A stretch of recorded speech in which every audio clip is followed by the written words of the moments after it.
Hello everybody and welcome to the first or second episode of the Soundhole podcast. I'm Ross. I'm here with my good friend, collaborator and fellow musician, audio person, Jake Wix. Yeah. Let's hear it up for Jake Wix. Hey dude, how you doing? Yeah, very good, thanks. Very good. How are you doing, my friend? I'm doing good, man. Thank you for having me on your podcast. I was very excited when I heard that you were starting a podcast. This is going to be cool. Yeah, I bloody well hope so. So, Jake, tell us a bit about yourself, my friend. Well, I mean, we've known each other for about 9 years? Yeah, 9 years now, getting on 9 years now. We were in a band together, so I'm a guitar player and songwriter. We were in a band together called Meet Me at Dawn during our student years and then our early 20s. Yeah. I've been in a few different bands and just making music and it's hard to define myself because I've got lots of stuff that's starting because I've got lots of stuff that's starting soon, as you know. So I don't know if I can class myself as that yet, but I'm a guitar player, a guitar tech, a songwriter, and I've made a lot of music with you. Yeah, because the first thing that we ever saw, the first time I met you and the first time I ever really took part in being in a band was in Meet Me at Dawn. I was sharing some classes with another member, the singer at the time of Meet Me at Dawn. You guys were an acoustic three-piece, I think, and I said to him, "Oh, can I be your bass player, mate?" And he said, "Maybe."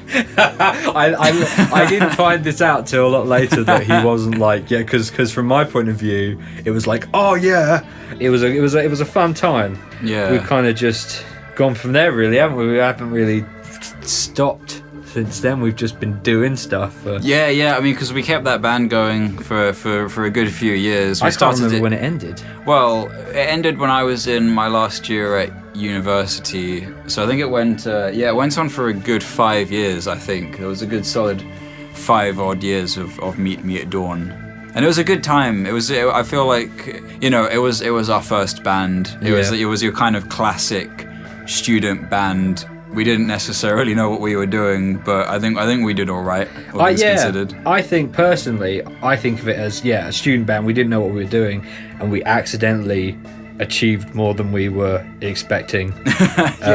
So I look back on it with nothing but fond memories, and obviously myself, you, and Kieran, who was the singer of Meet Me at Dawn, still making music today, and we've got lots of fun stuff coming up, so that kind of music relationship's still there, so I'm very grateful for that. Yes, yeah. I'd sort of used Meet Me at Dawn as the source of most of my uni coursework when I was learning how to record and mix music, with varying levels of success. But yeah, we did a lot of gigs. We had some really, really fantastic times in and out of Cambridge as a band, and then we kind of we went our separate ways after 5 years. Just kind of put a neat full stop on it, and then went on to do other projects.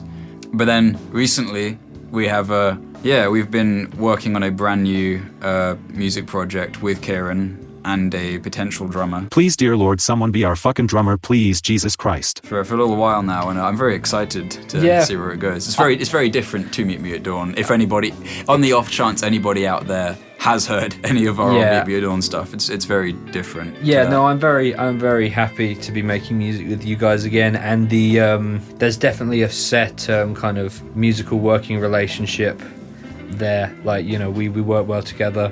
I don't know whether this is okay to say, but we kind of just accidentally wrote an album, which, I mean, you have to be working quite well with the people you're making music with if you can kind of be like, oh, album.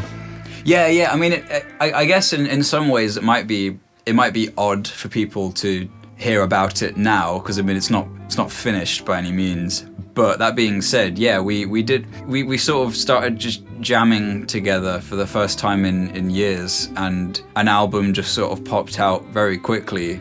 It's something that I think is akin to both of our music tastes in kind of a perfect balance, and it's definitely the most Yeah. collaborative music I've ever written, as in it's not like, oh, one song is kind of my idea, one song is your idea, one song is Kieran's idea. It's all very like that each song is a kind of mixture of all three of us, rather than it being one song is one person's style, you know. And I like that. It's the most collaborative writing I've ever had in my career, and so far, and I'm very grateful for it, and it was incredibly enjoyable to write. But now obviously we're in the stage where we want to, you know, demos are done, we want to record it, and we want to gig and share it with people. So that's now the exciting times that are to come. It's so strange, isn't it, how the easiest part of it was essentially writing an entire album. The bit we're now struggling with is making it real. Because I think for a lot of especially for a lot of bands who, you know, they're still kind of getting used to each other musically, the hard part would be writing an album, but you know, you want to get gigs and stuff as soon as possible, so that's almost the easiest part. It's definitely kind of the situation for us has definitely been turned on its head. Well, yeah, I mean, I also think maybe because we know this band, we know that if this band was going to be a kind of flash in the pan thing, we wouldn't be interested in doing it, and we wouldn't be doing it. And because we know this is going to be a kind of long-term project, and that we're going to, you know, really see how much of an impact we can make. We want every member, like you, me and Kieran are really on the same page and get on really well, and the chemistry's right. I will say, from our point of view, I think what we managed to throw together in a very short span of time is something that we're both pretty proud of, and we just want to share that with the world, essentially, to whoever will listen. Yeah, I mean, I'm very happy with it. I will only make music and release music if it's music that, if I wasn't a part of, I'd want to listen to. So like, this band would be right up my street if I wasn't part of it, and that's my kind of quality check now, at least for myself. Just go, you know, if I wouldn't listen to it, or it wouldn't be my thing, that if I wasn't part of it, then there's no point, you know. And because Meet Me at Dawn was definitely something I would have listened to if I wasn't part of it. I've been in projects since where, looking back, I probably wouldn't listen to if I hadn't been part of it. I think the biggest creative driving force, in many ways, it kind of comes down to just bringing something into the world that you've never seen or heard of before. You're not just doing it for the sake of it. You're not just doing it for the sake of you doing it. You know, it's not even about finding a niche. It's just about thinking, what is music to me, and then making that. Well, I mean, if you're going to put your hopes and dreams and your time and your money and your effort into something, you've got to believe in it and be on board with it before you do that. Because obviously, it's the opposite of a sure thing, even if you do. So you want to at least make sure those boxes are checked. And I mean, I'm very grateful for the time at which this has come around, because although I knew you, Kieran, and I would always be friends, I didn't know whether we'd ever have a chance to work musically together again. And I'm very grateful for it, because it's been amazing, and I understand why I always wanted to do it again now, because it's so great and so much fun. But I'm glad it happened now, because we've all matured, and we've all, like, you know, you've become this brilliant producer of many bands, but you know, you've grown and got better, and your skills in that have increased so much. And Kieran, we talked about it loads when this first started. He always had a great voice, but when we started hearing him sing again, his voice has, if it's possible, improved so much. His writing has just got even better, and from my part, I don't know where I've got better, but I've definitely grown a lot as a guitar player. I have different things going on now in terms of the business of music, which will all, you know, lead into the band. So I think it's the right people at the right time, which feels really good. That's definitely how it feels when we have been writing together. It kind of just feels like we naturally bounce off each other and we kind of allow each other to go in different tangents. We should probably say what kind of music it is as well. Oh, yeah. I'd describe it as kind of like bluesy, proggy rock. Yeah, that's how I usually tell people. I'd say that's definitely probably the best description. I mean, very fun music. Yeah. If you're into guitars and that. Yeah. I mean, I think it's worth saying, I don't know when this episode's going to come out, but you know, this music and the subsequent shows and tours and videos and all that kind of stuff will be a kind of coming in kind of the first half of 2023, I think, from what we've been talking about. So, you know, people will be able to find out when it happens, but until then, until they can hear it, that's definitely the best description of that, I would say.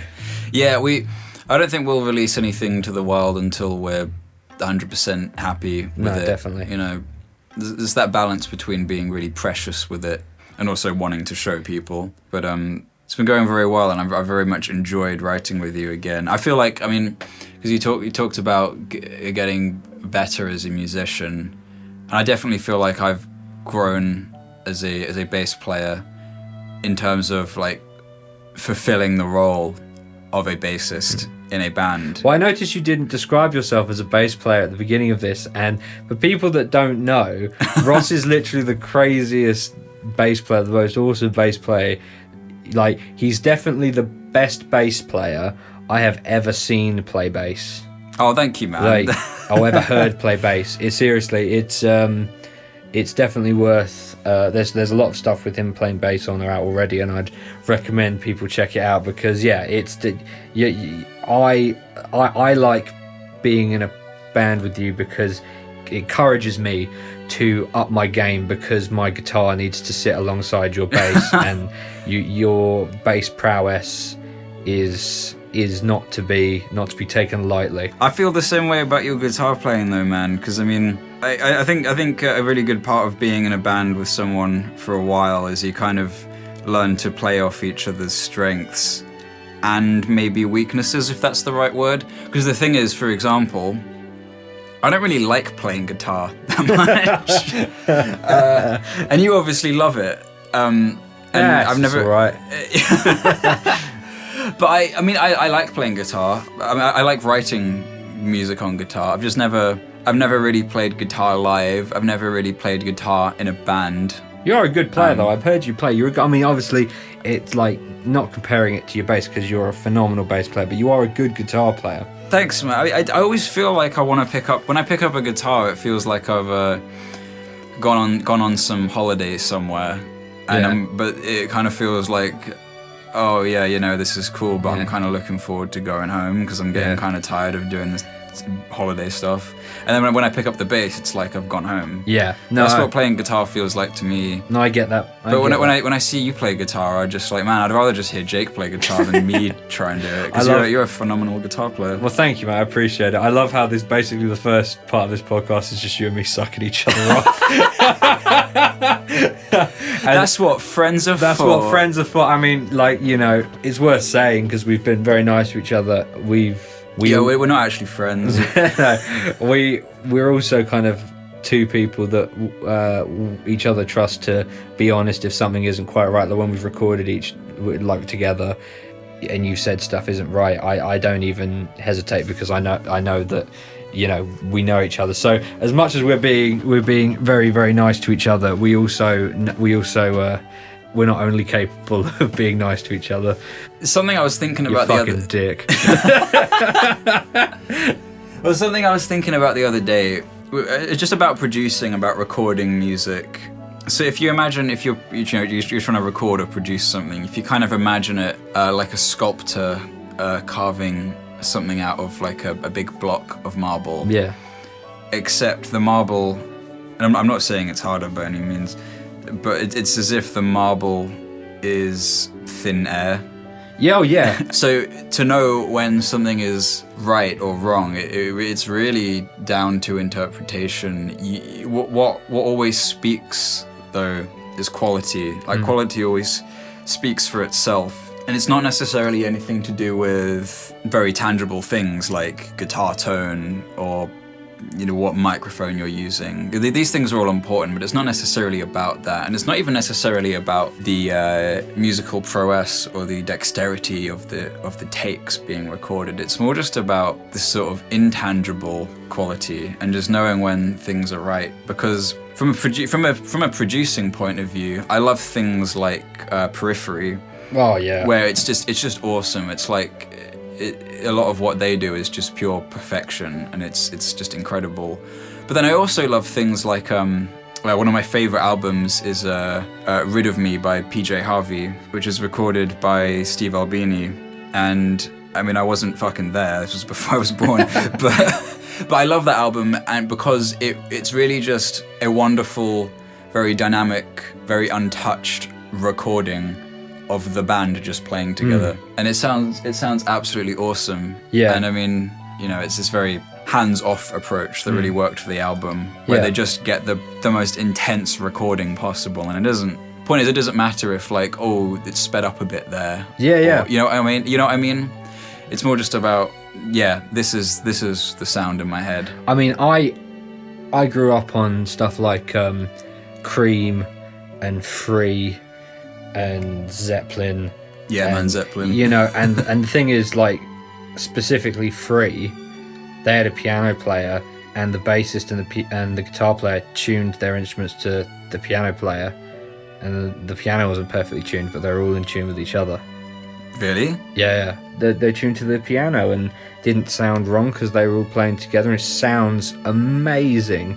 But, you know, there's no way, like, from album to album, the standard tuning would be different. Yeah. You know. Yeah. So it's amazing. You know, yeah. So it really is about the vibe, and you can get kind of lost in the tall grass a bit, and at the end of the day it's about the vibe and the songs and the feeling. And obviously all of this stuff, like, you know, you're a producer, so you know that this technical side is important, but doesn't matter if the song's not there, the vibe's not there. It's all means to an end. Yep. And if the end doesn't quite feel like the end yet, then, you know, maybe you're doing something wrong. And I mean, it is easy to kind of get, on the other hand, stuck in the other way, as in it's all about the music, which it is. I'm not saying it isn't, because I don't want people to crucify me, but there's a lot of things, a lot of bands at the moment, and I should probably preface this by saying I was the same when I was young, and it took a couple of hard lessons to learn.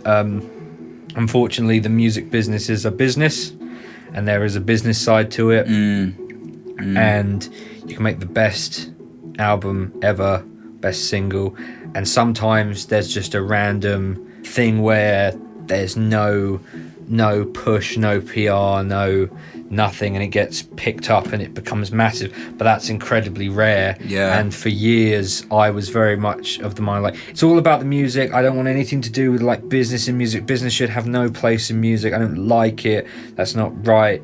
And it wasn't till in one of the projects I was in, I was like, oh, I'm gonna actually put a little bit of work into the marketing, the PR of this single, and I just did a little bit, and it went so much better than any of the other releases that I've ever done, where it's just like, I'm very sorry, I know it sucks, I know it's like, oh, corporate, whatever, and it definitely isn't more important than the music's definitely not, but you can't be like I was and say like, oh, I only care about the music, I don't want to think about getting radio plays or getting online magazine interviews, even just like Spotify playlists. That stuff's important. Getting playlisted on Spotify.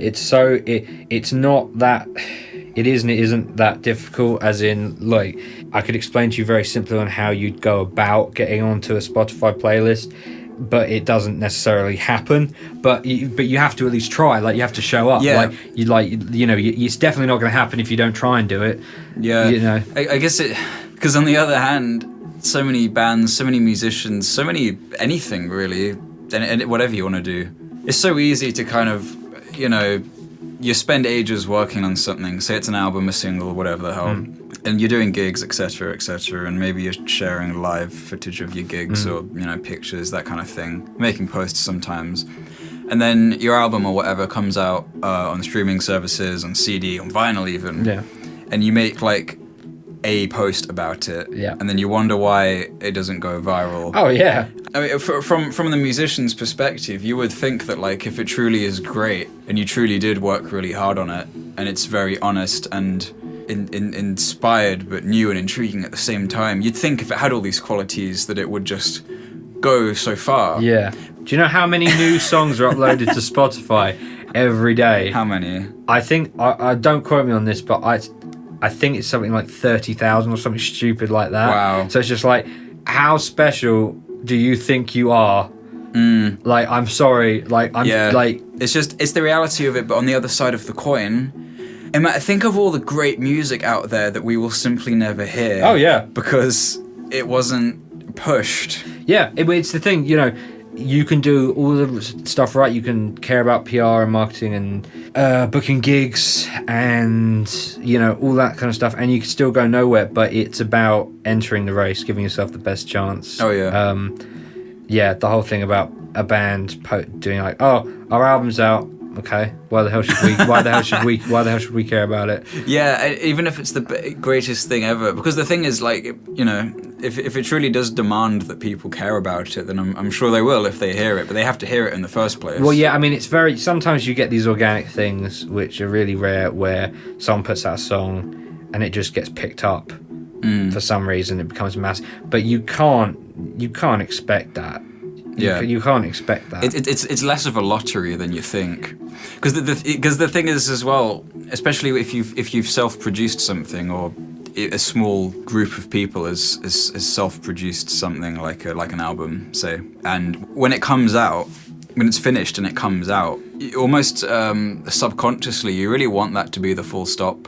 You really want that to be, okay, the body of work is now out there, we can all relax. And it's not to say that you shouldn't celebrate and pat yourself on the back, but it can't really be the full stop. It has to be a comma.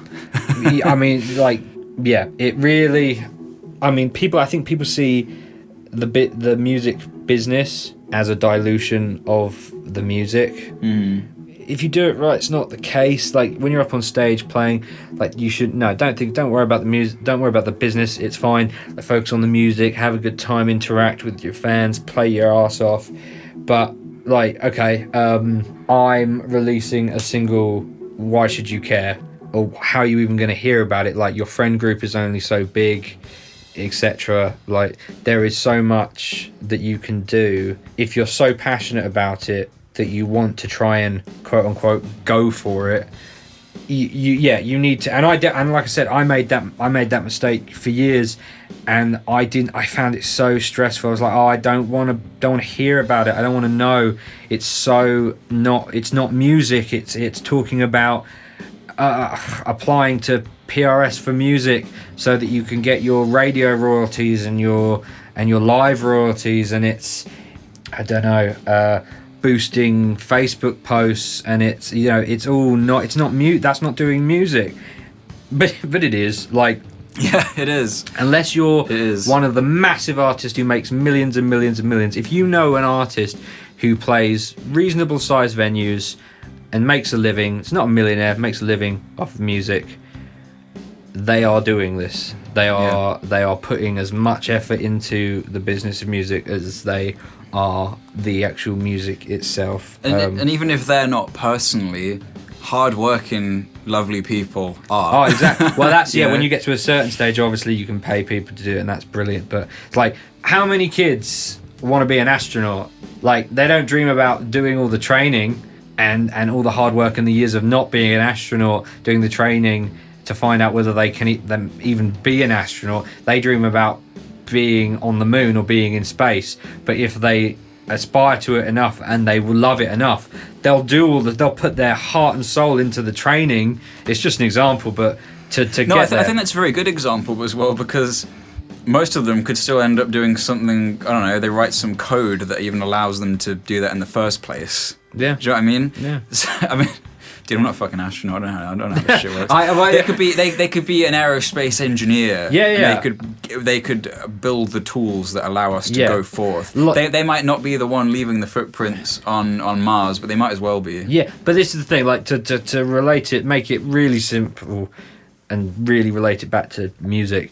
No one dreams of applying for their PRS for Music thing, doing all of the work there so that all of their songs are registered and they'll get their royalties, you know, emailing venues, working out who to get to master their music, pulling out their hair trying to book a tour. They don't dream about it. They dream about the massive faceless crowd. They're right at the front going, thank you, we love you, good night. But you can get there. Yeah. If you know, I'm not saying it's there are so many different ways to get there. Like I'm not there, but there's so many different ways to get there. And it wasn't till I sat down with someone who basically managed and manages and helps people who are the massive stars who are playing to millions of people every year. And he kind of broke it down, and back when I didn't want to even think about it, he's like, well, okay, here's a reality check. You're going fucking nowhere.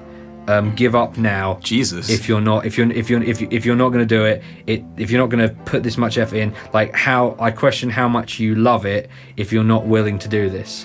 And it was harsh, but it was right. And everything that man has said to me since, I have made sure to memorize, and some of the best advice I've ever received in my life is from him. And he even recommended me articles, and it's articles that an article that I've got on my phone that I will recommend to you guys later to read, because it is brilliant. I mean, I can put links to the articles in the description if you want. It's an article called The 5 E's of Fan Engagement in Music Marketing, and it's on Music Ally, and it's from a industry professional, and it's seriously, just read it and actually read it and try and take it in, and I don't know if you're like me, you can read something and not take any of it in, or you can read it and really concentrate. You have to internalize it. I will read that too, because I've not read it. It's very, it's not like read that and you'll know everything, but it will help you get an idea. And that was recommended to me by this person, and seriously, it's part of what made me decide to start a record label, to not only help my own projects, but it's so scary to a lot of people, the business side of music, and especially I wanted to make a label that helped small bands, because especially at the very beginning, you can very easily get lost in the weeds, and just by doing a few basic things you can start yourself down the right path and give yourself a fighting chance, Yeah, it's very eloquently put, I think. I mean, something you had me thinking about with the kind of juxtaposition between being on stage versus doing all this stuff. That person that you are on stage, that mindset that you have when you're up there, you have that kind of mixture of hard work and gratitude at the same time that you're on there and people are even giving you the time of day. Yeah. That mindset, that feeling that you have doing that, you should try and adopt that feeling into just posting on social media. Yeah, I mean, it's not fun, is it? I know it's not fun. I don't enjoy it. But we're all given a stage in a sense. We're all given a stage to promote ourselves now, and there's definitely something to be said. There's many things to be said about really using that stage as a stage. Oh yeah, I mean, you quite simply put, do everything you can. If you don't care about earning a living from music, and you just want to enjoy it, seriously, just enjoy it. Don't listen to anything I'm saying. This is genuinely, this is purely for if you really want to make a living. And I'm not saying, please don't also take what I'm saying as gospel, because I don't, I listen and I learn what I can, but there are loads of people that would say different things to what I'm saying. But if you want to just enjoy music and you don't care about earning a living from it, or getting well known, just enjoy it. Just enjoy every minute of it. But if you want to earn a living from it and you want to become as well known as possible, firstly, you need to be honest with yourself that that's what you want. And if so, you need to do everything you can, like every single thing, because you can do every single thing and still get nowhere. It's about giving yourself like the best odds. Yeah. You know, it's like, difficult. It is difficult. But that being said, I think you're striking a really delicate but really beneficial balance between being a really genuinely talented musician and also appreciating the realities that come with that and making the best of it. Well, I mean, I appreciate that's a very lovely thing to say, but it purely came from like getting a wake-up call.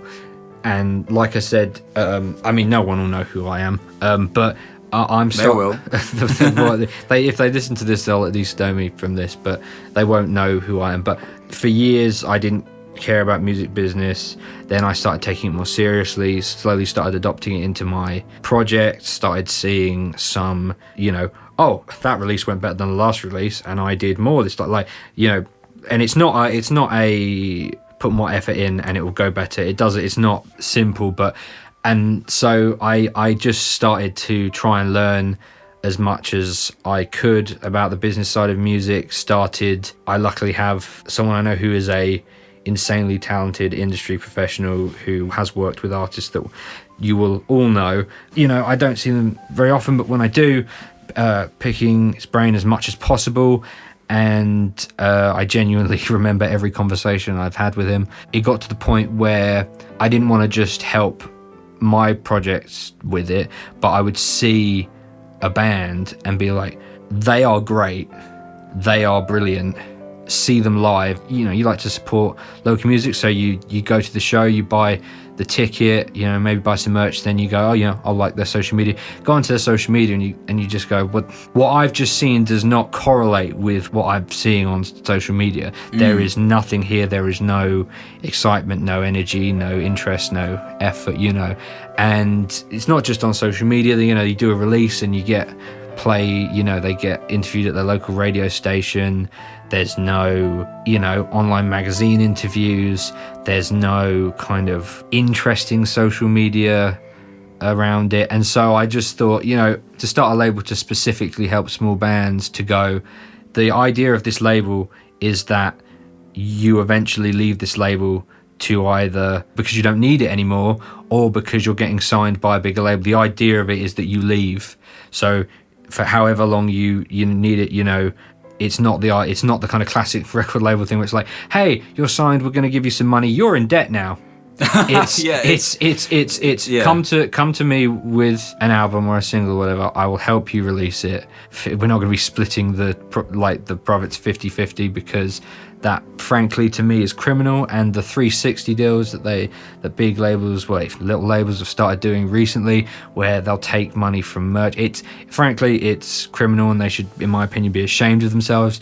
But I take a percentage, it's a small percentage of the money from the music, not from the merch, not from the payment that people get from live shows. That's nothing to do with me, and they need it, you know. But helping small bands become small to medium bands, and then they can either leave to do it themselves, because, you know, I won't be cagey with the information. I'll say this is what I'm doing so that they can eventually do it themselves, or, you know, they get approached by a bigger label and they'll be buy me out the contract. Go do it. I want you to go do it. Like, I understand the dream. I'm trying to do it myself. Go do it. But they'll also have a better understanding of if what they're being offered is really beneficial.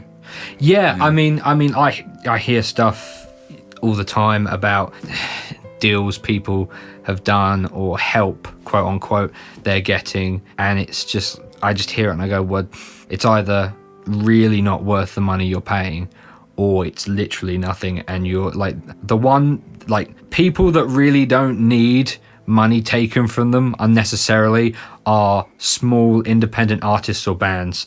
They need it all. They need it to keep going. It is so expensive. I cannot stress to you, and I'm sure if you're listening to a music podcast, you know You need the money. So when people are like, oh, I've got this guy that's doing PR, here's either how much up front he wants paying or the percentage, and this is what he's doing. And a lot of the time I hear it and I go, great, like that's brilliant, and they're really doing great stuff. And sometimes I hear it and I just think, oh, what a dick. Someone's taking your money and they are doing nothing. Like, oh, I'm paid for them to do this so that they can get me a couple of online article interviews, and it's like 2 really basic online magazine interviews, and you paid however much, and it's like you could have emailed online music magazines are hard to get into, so I get that, but they're like really independent, not different. Like you could have emailed them, like so literally you've paid someone a couple of £100 to send 2 emails that you could have sent and got the same result, and they've painted it as this guy, you know, oh, I have the contacts, and it's just like, just leave them alone, man. Just leave them alone. Yeah, I mean, we should definitely say that we're not disparaging anybody working in the music industry. I mean, anybody with any common sense knows what you're saying. I just want to clarify, like, we're not bad mouthing anybody. No, working in the I'm music like industry I haven't mentioned job. anyone in particular, and I see people doing stuff all the time where I'm like, that person is working their arse off for the band they're representing. Yeah, like, and it's awesome and to see. Brilliant, and I look at them and I learn stuff myself from them. But unfortunately, you know, most bands will have at least one story where they've kind of looked back and gone, It's like these unnecessary middlemen. Yes. You know? Yeah, and I like, all it is just simple stuff. If they're making you sign something, get it checked. If they don't want you to get it checked, why don't they want you to get it checked? Mm-hmm. You know, like there are so many great people out there, but they're unfortunate. It's anything. It's like buying a car. There are so many great car dealerships. There are also some dodgy car dealerships. Yeah. It's just as simple as that. It's a fact. It's the same as any other facet of life, really. You know. Yep. Know what you're buying. Yes. Yeah. It especially, I think it can be really a kind of please help us when people really don't know how to go about doing something, that if someone comes along and says they know how to do it, people are so relieved. It's like, okay, great. Yes, because it goes back to what we were saying earlier about them wanting to put a full stop on whatever they're working on and just let it be out now. And then someone comes along and says, hey, I can take it to the next level, and you give me all your money.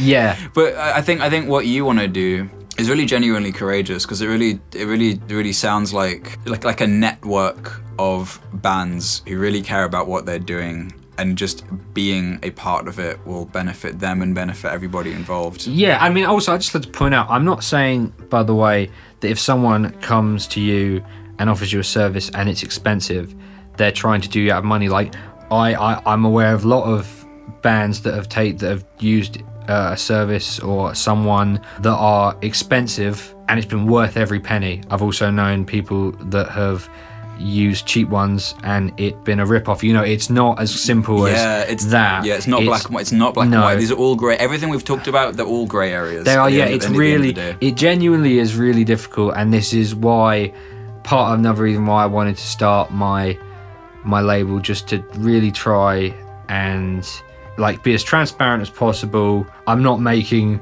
much money, basically covering costs and paying for a bit of my time. Big bumper sticker for it for me is I will only sign bands that I'm excited about, even if they don't look like even if there's no interest around them. If I like them and they're like the music and they're nice people, then, you know, I want to help them. Because at the same time, I'm still in a band and we will be trying to do the same thing and hoping that it goes well, you know. So we're all still in the same boat, going, you know, God, I love music. I hope I can do this. Could you imagine how cool it would be to earn a living off of music and tour, and, you know. Yeah, because I mean, all we're trying to do at the end of the day is make music a bigger part of our lives. Definitely. Chasing the freedom that comes with that, the kind of limitless expression of music. And like you said, if it goes well enough, eventually you can have people that handle the business side for you, like, you know, and that is the point at which it can be all about the art of it, you know what I mean? Like, so it is possible to get there, but, you know, there are, you know, sacrifices and hard times that tend to have to be made. But look at some of the people that I'm not talking about the millionaires like your Taylor Swift and like the big artists, but look at like the smaller artists that still earn a living off of music. You know, they don't have a day job. They play medium-sized venues. They have, you know, fans. Everyone deserves it just as much. Everyone is as likely to get it as much as the next person. Just about, you know, 110%. Well, and seeing what happens. Like, there's no guarantee. I could put all my effort into a band, and, you know, they might get a bit bigger and be doing a bit better, but it might not, you know, go anywhere. Like, that it might not go to where they want it to go. It's just about doing the best you can, you know. Yeah, that's all you can do at the end of the day. Yeah. It is. It's a difficult thing, and we're laughing because, you know, the band we're a bunch of fucking idiots, and we say stupid shit, and we enjoy playing music, and we have a laugh, and that is what it's about. Like just because I'm talking about the business side of it, that is what it's about. Yeah. But you know, if you want to try and go for it, you have to kind of, you know, it's like a questionnaire. If you ticked yes to this, go to this page, and it's a different ball game. If you can go on a physical stage and play your music, then take that version of you and put it on the fucking internet stage. As cynical and boring as it may be, put it on there. Because the thing is, people talk about, there's a lot of talk about the sort of modern music industry, quote unquote, being very cynical, or about things being different back in the day, things being much worse now because of streaming social media. But really, there is more music now than there has ever been. We still have all the music that we've ever had. And for the average person like myself trying to be involved in music, this is probably the best time to be alive and doing that. Yeah, and I mean, you know... So you gotta, as annoying certain aspects of it are, you gotta sort of just take the reins and go. Yeah, and I mean, from a making music point of view, like, my label does not go, here's 10 grand, go make an album. Yeah. I don't want to get people into debt, and because you can get good quality recordings for, you know, back in the 60s, you couldn't do that. Yeah. You know what I mean? So even the kind of ethical way in which I'm trying to do my label wouldn't be possible without the way stuff is now. Like, to be able to cobble together the money to get your single or EP or album recorded as a band means that you don't need the record label advance that then gets you into massive debt. That's a great thing about modern music and the way it is. Yeah, because you can just, I mean, I want to help people record their music, but if you can record your music yourself, you should do that right now. Yeah. Stop listening. Go and record yourself. Go and do it. And when you're done with it, come back and listen to the rest of the podcast. Exactly. We may have something else to say. Should we take a quick break and then come back? Let's do it, man. You know what I want to know, man? What do you want to know? I want to know your top 5 favourite albums of all time. My top 5 favourite albums of all time.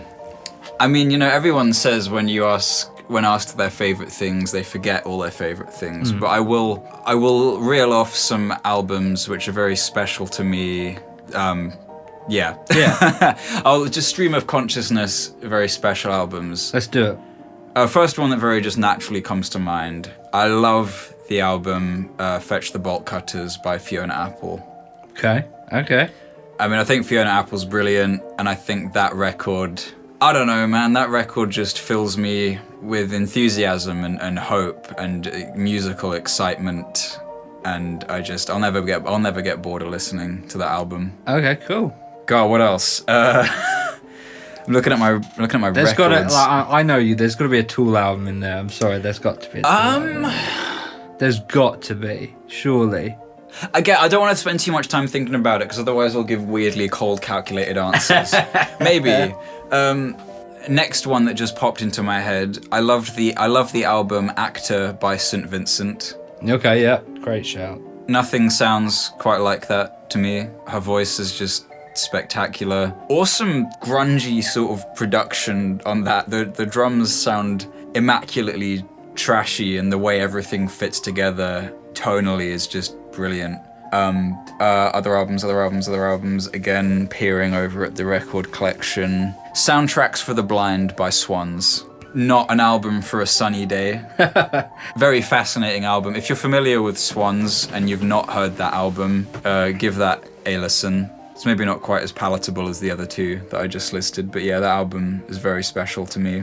Oh god, what else? Fantastic Planet by Failure. Oh, okay. Beautiful record. And I love that record, that record's place in the list, I guess in a weird way also kind of incorporates a lot of other music that I really love, because Failure are often described as your favorite band's favorite band. Yeah. And I mean, if you haven't heard that album, listen to it and you'll know why. That's 4, right? That's 4. You got one more. Oh, bloody hell. Let me look at Spotify now. Can I list more than 5? Yeah, you can list more. You can list as many as you want. Well, to round off the 5th place, I really want the Daughters album, You Won't Get What You Want, to be on the list. And you know what? I will put it on the list, but I also will preface it that situation with the lead singer, it's not great. No, definitely not. No. Pretty. Yeah. I don't think. Listen, I don't want to I don't want to be getting into the nitty gritty of things I don't really know enough about to speak on. But that being said, I loved that album when I first heard it, and I still like it a lot. Moving on, I'm going to list some other albums because I don't want to just list 5. Vespertine by Bjork. Ooh. 100%. Beautiful, gorgeous album. What else? I'm going to throw on EXO by Elliott Smith. Cool. Around the Fur by Deftones. Oh, yes. Something a bit more heavy on the list, but no, I do genuinely love that record. I love how many people love that record that don't necessarily listen to heavy rock music as well, because I think musically Around the Fur is just such an intensely enthusiastic album. It's awesome. Cool. So how many did you do? Did you do 8? Is that 7? 7? Okay. Powers That Be by Death Grips, that's going on there. Both sides of it. Fuck it, I love both sides of it. I love, the first half, as well as Jenny Death. The 2 most different Death Grips albums that exist currently together on a double album. Flawless. Lift Your Skinny Fists Like Antennas to Heaven by Godspeed You, Black Emperor. I've already mentioned Vespertine by Bjork, but I really also love the new Bjork album, Fossera.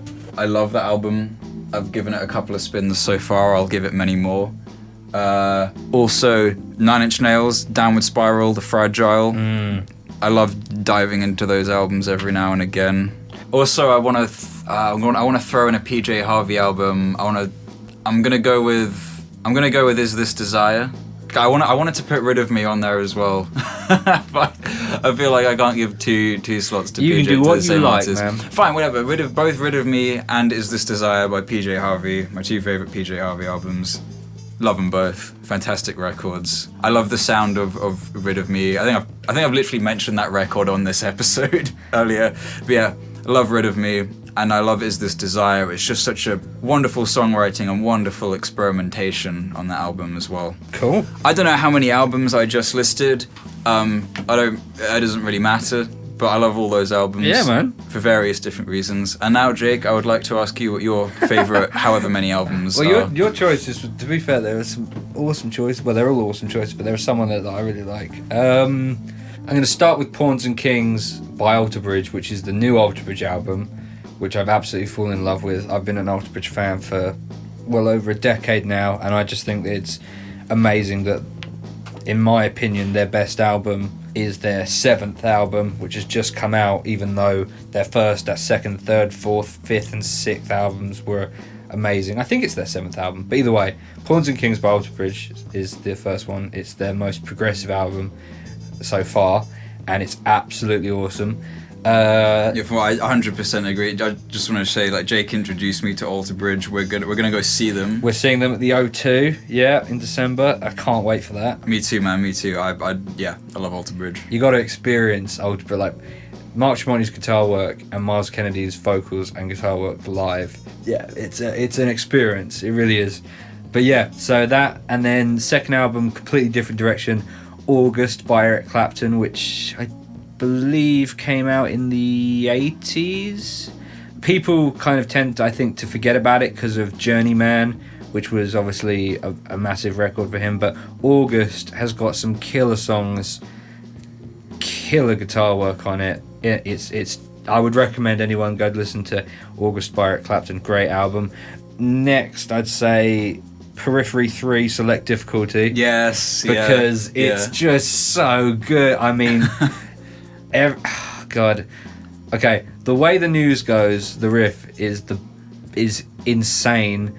Loon is insane. Oh man, Motormouth is Loon insane. Is beautiful. Yeah, Loon is Marigold awesome. is insane. It's a great album.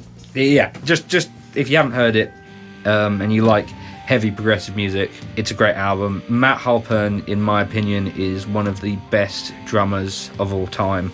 So, and then next I would do World on Fire by Slash, featuring Miles Kennedy. Amazing songs. Slash is Slash. The guitar sounds like Slash. It's amazing. Miles Kennedy sings great. The band is awesome. Sob Rock by John Mayer, which is a complete left turn.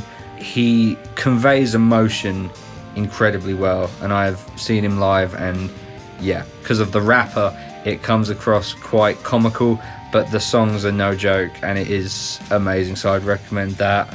I don't know how many I've done now, but as many as you want, man. An album that our mutual friend and the singer of our new project, Kieran, introduced me to, is a band called, I think it's the band's called Normandy, but I think the album is called Dark and Beautiful Secrets. I think that's the name of the album. Absolutely insane album. It's brilliant. I love it. Definitely check it out. And one final one, which is a bit of a curveball actually, is going to be Train of Thought by Dream Theater. Oh yeah, that's a brilliant. It's such a chuggy album for them. I love it. Progressive as fuck. Yeah, I think that's my final one. I don't know how many I did, but that is, yeah, they're my favourite albums of all time. That's it. Yeah, because it's funny you mentioned that, because that's now you just unlocked the whole other part of my brain that's dedicated to sort of prog rock, and now I'm thinking of all the prog rock albums. Yeah, that Dream Theater album. I remember. I haven't listened to Dream Theater in a long time, but I remember particularly loving that album as well as Octavarium. When I was sort of 15, 16, I went through a big Dream Theater phase, and I particularly loved those two albums. Could we also have? I feel like it would be probably an honourable mention for both of us, but a band that doesn't exist anymore that we both love. That I know what you're two going to albums, Ode to the Author and Fire by the Silo by Tosca. 100%. Two great albums, brilliant band. Rabir Masad is probably one of the best living guitar players in my opinion, and those two albums that they did were amazing, and I'm sad that they are no longer a band. I couldn't agree more, man. I had the absolute pleasure of seeing Tosca live at TechFest. Shout out to TechFest, by the way. I mean, they absolutely smashed it, man. It was so awesome. Yeah, it sounded like the record, but also just with the energy of the live show. Yeah. It was really something else. Rabir is an awesome guitarist to watch live. He just throws himself into it. And he played guitar for Stormzy at Reading and fucking shredded and chugged his balls off. And all props to Stormzy, who I respect a lot and think is awesome. But to have like a heavy guitar player, like that took it to a different level. It was amazing. That was so cool. You showed me the video of that when that happened, and I was like, bloody hell, that's awesome. I love musical crossovers like that. I loved when Rihanna did a tour where she had Nuno Betancourt from Extreme as her guitar player. Really? I will show you a video later. I would recommend anyone to also find this. Find a video. There's loads of videos that people have taken of the show or shows, the tour, where Rihanna does "Shut Up and Drive," which is a great song of hers, and Nuno Betancourt's her guitar player, and she just lets him take two solos in it. And because she's like, big pop star, she has like a set on stage, and there's like a burnt out car on stage, and she's singing, dancing with her backup dancers, and then suddenly from behind her, Nuno Betancourt climbs up onto this burnt out car and just rips this solo, and it's just the coolest. I love musical crossovers like that. It's so cool. Yeah, no, it's really beautiful to see stuff like that bridging the false veils of musical genres. Yes. And not just like throwing everything together into a big pan and hoping for the best. Yeah. You're making sure it's of high quality. Yeah. But those crossover moments where it's like, oh yeah, these aren't really that different, and even if they are, they complement each other very well. Oh, couldn't have that discussion in this day and age without bringing up Poppy.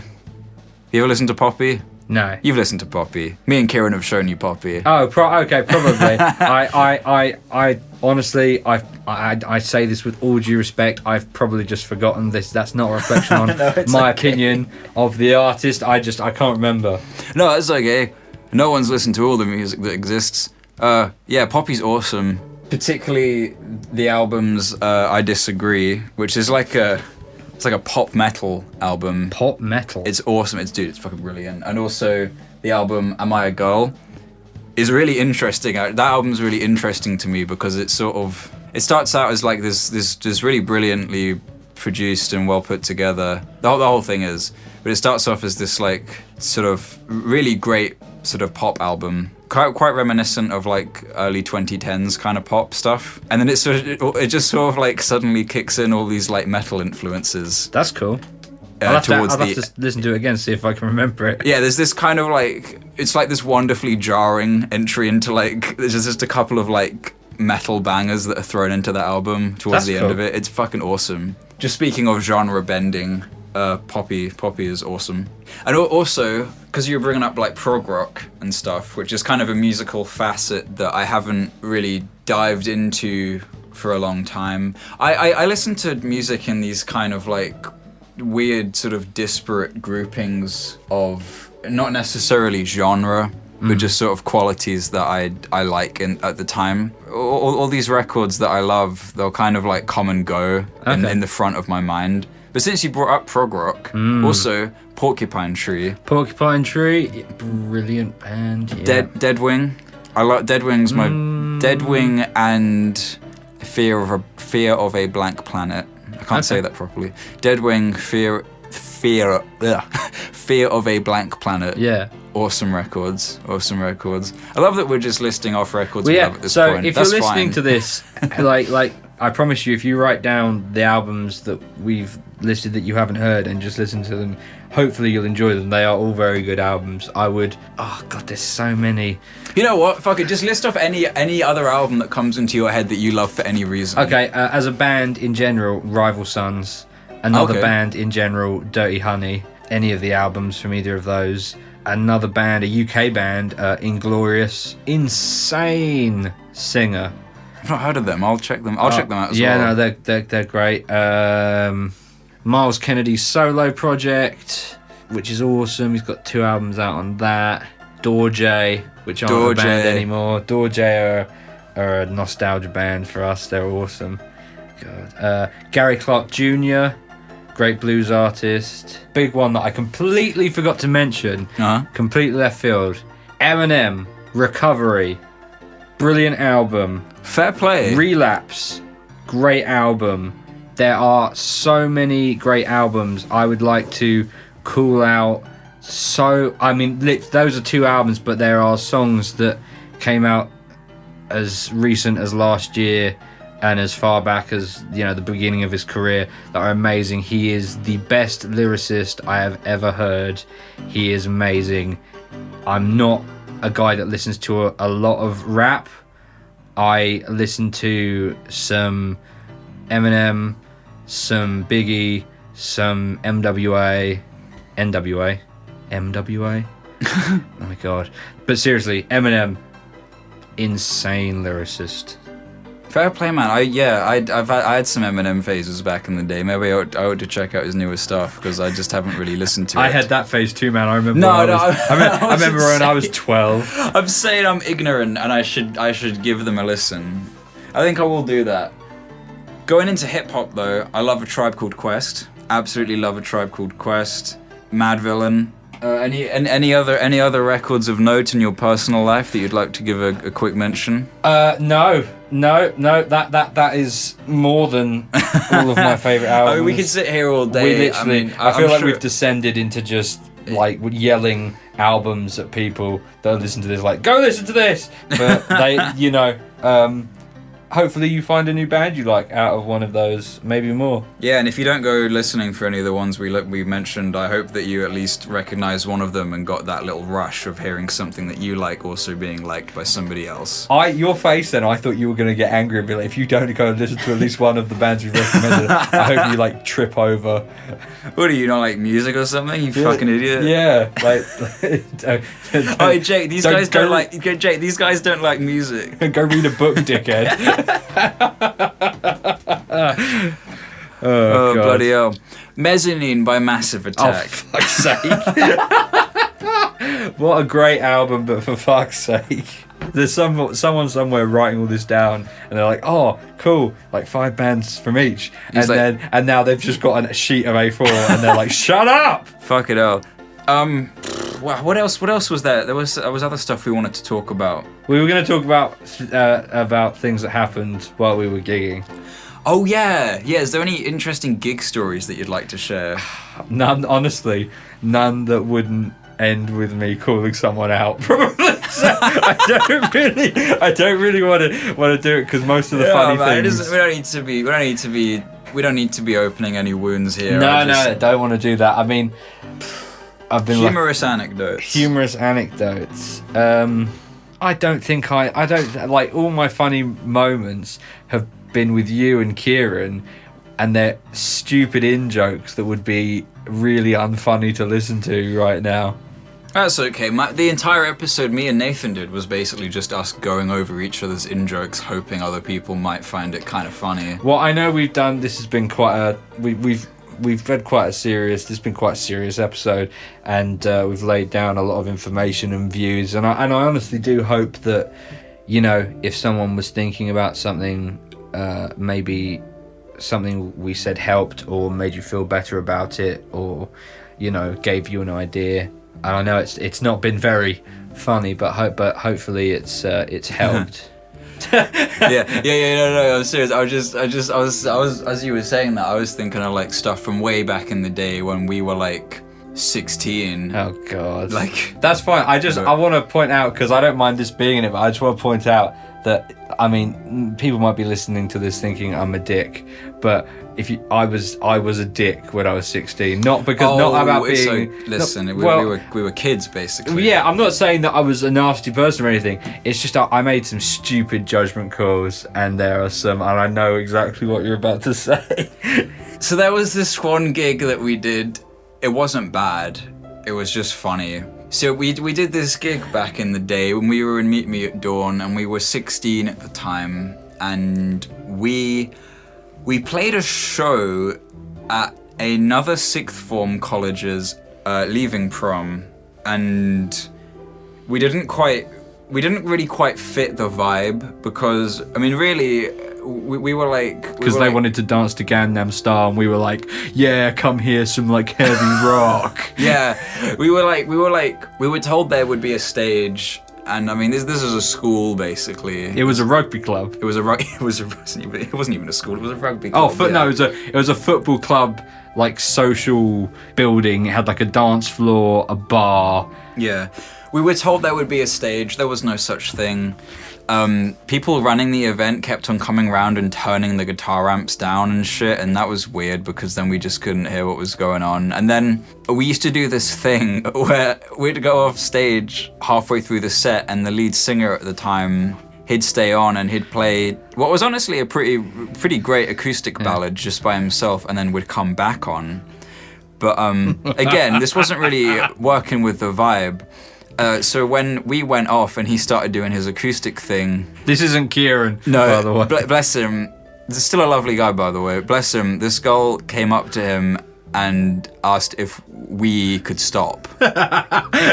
Someone literally politely asked us to stop, and I would like, okay, right, and I don't mind this being in you don't have to edit this out. This is fine. Sure. In the interest of being completely honest, casting time back to a 16-year-old Jake. 16-year-old Jake did the gig bookings for Meet Me at Dawn. We got some gigs. We did. By then we'd done some good gigs, and we'd do some great gigs in the future.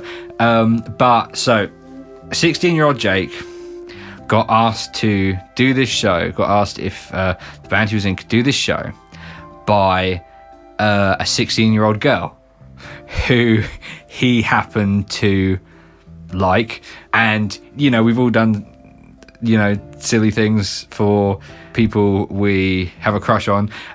Doing a gig because someone asked and you happen to fancy them at the time, that's not that silly. But he ignored the red flags, which there were many of, where it would maybe red flags of the gig. Yeah, to be clear. Yeah, of the gig, not of the girl. The red flags were that would maybe suggest that this might not be the best gig to do. Yeah, like it's really far away and it's at a rugby club. Yes, but really it was honestly it was fine after that. It was just kind of weird, and then this DJ came on and started doing their thing, and the night went on how it probably should have from the get-go. Had the gig gone even okay, it would have been the best night ever. Yeah. But we definitely needed those drinks because of how bad the actual gig went. Yeah. You know what's funny is like I hear stories from like just people from other places that aren't the UK talking about like underage drinking, especially in places where the legal drinking age is 21. Yeah. And they'll talk about, I mean, it is bad, it's not a good thing. Yeah, like... Right? But they'll talk about it like it's like, oh, I know so-and-so, they had a beer when they were like 17. That's crazy. And then, I don't know if it's just something about the UK and our like weird drinking culture, but like underage drinking is kind of this weird rite of passage. Little Johnny had a beer when he was 5 and now he kicks puppies for a living. Yeah, so basically, when you're born in the UK, you get given a complimentary coming online beverage at the hospital when you're born here. And that sets you straight, so they say. They pat you on the back, and all the doctors, they crowd around you. And they're like, chug, you little bitch. yeah, they're like, chug. We like to drink with, what's his name? That's when your God-given name is given to you. And then all the doctors crowd around you and they say, we like to drink with so-and-so, because so-and-so is our mate. And when we drink with so-and-so, it gets down at 8, 7, 6, 5. And that's how we learn to count in the UK. So that's why everyone can at least count to 7. Yeah. And you get your, you get your kind of like maths, like SATs in check. Exactly. Early on. It's really useful. I don't understand why other countries don't do it. Premature drinking is it's just the best. I'd like to point out that we are joking, and that if you and for legal reasons, I'm gonna have to do a disclaimer. Here, what's the name of the podcast? The Soundhole Podcast. Here at the Soundhole Podcast, if you want to drink underage, take drugs, we say no. There we go. Now we can continue being idiots, but there we go. There's the disclaimer. Sweet dude. Yeah, I'm glad we got that out of the way. No, but yeah, point is, we did a gig and it didn't go very well, and we got free drinks and we were 16, so at the time that felt pretty cool. Well, we did get, we also had no tolerance to alcohol, so it was pretty easy to get drunk. Yeah. And what other fun gig stories have we had? There's got to be a many handful of others. We played, we did a gig at the Islington O2 Academy, and that was awesome. That was awesome. And it was actually our aforementioned friend Kieran's first ever gig. He killed it. Oh yeah. It went swimmingly well. That was an awesome time. I don't know if that counts as a fun story. We've literally just gone, we did a gig here. It went well. It was. we had a jolly good time. We had huzzah. The only other funny venues we went to. We went to this one weird venue in London. I don't even remember what it's called, so I can't even say where it was because I don't even remember. But it was in London. It was fairly close to the centre of London. The classic London venue where, because the toilet's out of order, someone shits in the sink. Where that logic is prevalent. Yeah, the whole place is basically just a toilet. But the venue advertised itself as this big showy venue, and it was we got there and it was not that. It was dude, I don't even know how the place was held together. It looked like it was gonna fall apart, and none of the amps worked. But we were there already. They didn't let us play our set. We got like 3 songs and they're like, oh yeah, you can do one more. It's like, oh, we got booked to do 45 minutes. Well, that's what the thing was. There was this guy playing before us. He was like a blues singer, playing these like acoustic blues songs. He was pretty good, to be fair. But he went on stage, and he did like 3 songs, and I was like, oh, okay, that was his sound check. Lo and behold, that wasn't his sound check, that was his set, and we were on next. Yeah, they basically told you to get on the stage when they got sick of you. So like they'd book you for like half an hour, 45-minute set. You'd do a couple of songs, and if they didn't like you, they'd be like, yeah, get off the stage. Yeah, cool, you're done. One more song. It was presented to us as like a pretty awesome opportunity. I mean, yeah. And so I guess, yeah, like word of advice, like if you're going to a venue somewhere that you don't know and you're like a small band and you're having to like put time into like travel and shit. And like, money. Yeah, time and money. I mean, don't just Google the venue. Read the reviews, like the Google reviews of the venue. See if a band you know's played there. Yeah. And make a list of good reputable venues so that you don't make a spreadsheet. Yeah, my man Jake's got a spreadsheet of all like local venues to contact. Because I'm that cool. It's not local venues, it's national. Yeah. Yeah, and it's because I'm that cool. That is honestly very cool. It's cool when you get to use it, but until then you're like, oh, I've got a spreadsheet of venues. It's not very cool up until you're like, until it's needed, and then you're happy with it. Nah, dude, I'm not gonna lie. My like boring adult brain got like very excited when I saw your like very meticulously made spreadsheet with all these venues and contacts. Oh yeah, it's pretty awesome. Yeah, no, I mean it's useful. It's definitely useful. Yeah, it's a good thing for bands to have. Any other good stories you'd like to mention? No. Okay. And to be completely honest with the viewers, I'm supposed to be at a venue seeing a band in 7 minutes. So. Oh shit! You should have said. Well, it's okay, man. We'll walk there together. Oh yeah, no, I'd like. But this is something I've really wanted to do and be a part of this podcast. I think what you're doing is amazing. But because of label obligations and stuff, I am supposed to be at a venue in 7 minutes. No worries. Hey, I'm not there, but I will be there. And I just want to say thank you for having me on the podcast, and hopefully I get to be on it again. No worries at all, man. I've enjoyed myself. It's been awesome having you, man. Been absolutely awesome. Yeah, you're welcome on again. We'll talk about what we've been working on. Do you want to just very quickly give a shout out to the band that you're about to see and the venue that you're about to go to? I would love to give a shout out to the band I'm about to see, and they are called For the Hornets, and it's their album release, and they are awesome, and they are a great, very talented band. I'd recommend you go and check them out. I'm off to see them now.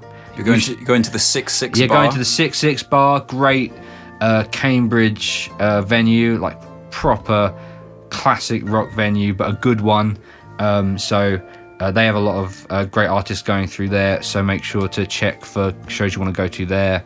But yeah, that's where I'm off to. So peace, love and happiness to everyone listening, and I shall see you whenever I see you. Fuck yeah, dude. Shout out For the Hornets, shout out 6-6 Bar, shout out fucking Techfest, shout out all the albums we listed, shout out all the shitty venues that we played at. This is when we're fading out now. We're fading out. Oh, goodbye.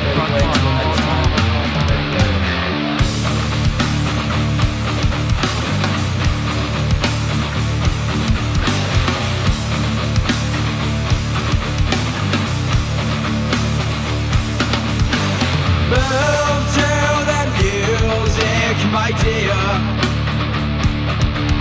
'cause I don't care what you've done. You get round me with simplicity, I can't get mad at those eyes.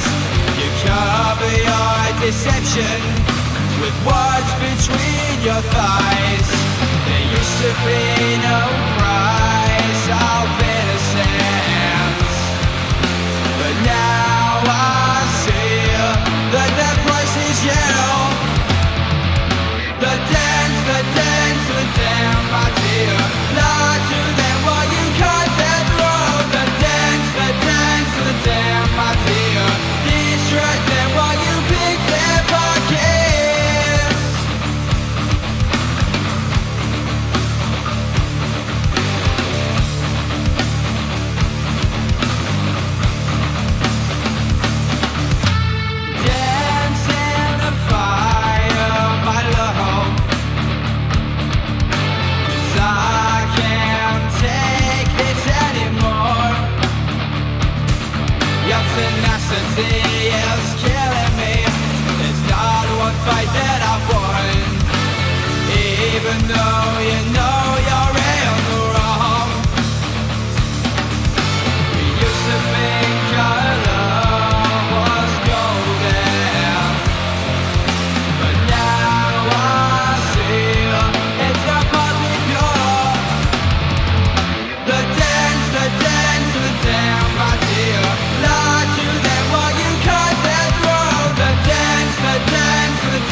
my tears.